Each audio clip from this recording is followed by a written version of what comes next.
Welcome to the next Tao in a Minute. We're going to talk about something we alluded to in the previous video. It's called self-worth. How do you get it? What do you do when you don't think you have it? And what is self-worth? Self-worth is not the same thing as self-esteem. Self-esteem says, I like myself. It's estimar. But self-worth is not self-esteem. Self-worth is, what am I personally worth? Most people don't understand where this concept comes from. Let's look at a few things first. The word worth and value are both economic terms. They relate to something like money generally, or jewels, or gold. This is where inner alchemy type thing comes in. But worth cannot come from outside of you. Something's worth is built in because of what's used to be known as your virtues. So metals, like iron, have certain virtues. Like iron is extremely strong. Iron is extremely capable of holding hot things, or capable of holding liquid other versions of metal.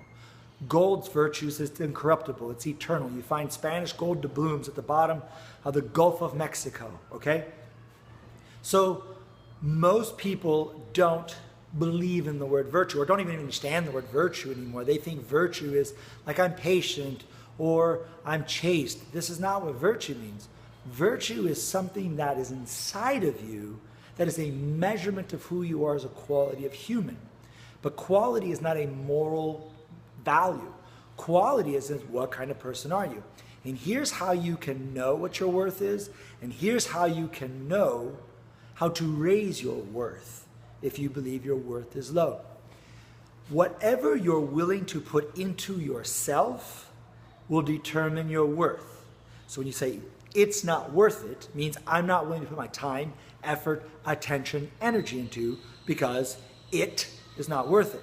But if you really are saying that about something that you know you need to do, you say, I would do that, but it's not worth it. Is it not worth it, or are you not worth it?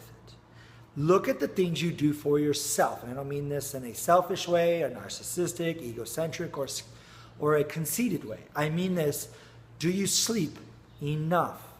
Do you eat food that is going to fuel the type of body and life you want? People say, well, I would really like to eat organic foods, but it's too expensive. It's just cheaper. Now, I understand if you have kids and a fixed budget, that's not a matter of self-worth. That's a matter of practical ability. But self-worth is, I'd rather spend this much money and get X amount of Taco Bell, no offense to Taco Bell, or this amount of money for this fast food restaurant, or this amount of money for alcohol.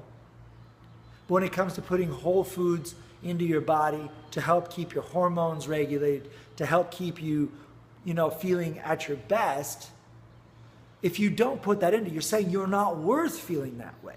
You're saying you're not worth what that takes. I would like quantity to numb my feelings, to numb myself, because I need a lot of things outside of me so that I feel like I have something, versus I don't need so many things outside of me because I'm already something. You see, it's like inner quality. When people train in martial arts, they go for a couple months, maybe a year, and then they quit. Why? It's too hard, or it wasn't worth it. But the ones that keep going are willing to invest themselves. The martial art isn't giving them anything. They're giving everything into that martial art because they're worth it. The gold medalist at the Olympics trains years and years and years. And that training doesn't even remotely come close to how many years before that training to prepare themselves. They eat, sleep, drink the games if they're going to the Olympics.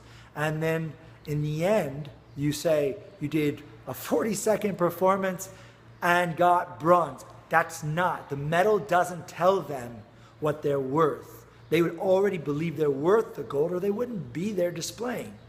But the difference here is, what are they willing to put into their training?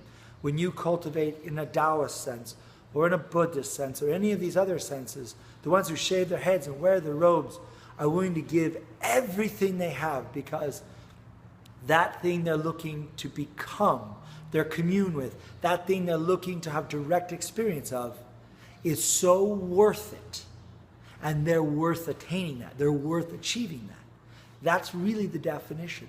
That's really where self-worth comes from. So take this time and ask yourself, what do you do in your life, and does it go to build your worth to yourself, or does it chip from your self-worth?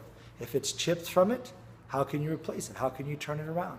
What small adjustment can you make to turn lead into gold for yourself, okay?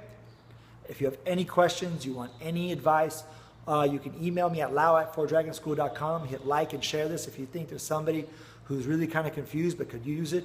Maybe you want to put comments and ask questions. If anything comes up, please let me know. And then see you next time on Tao in a Minute.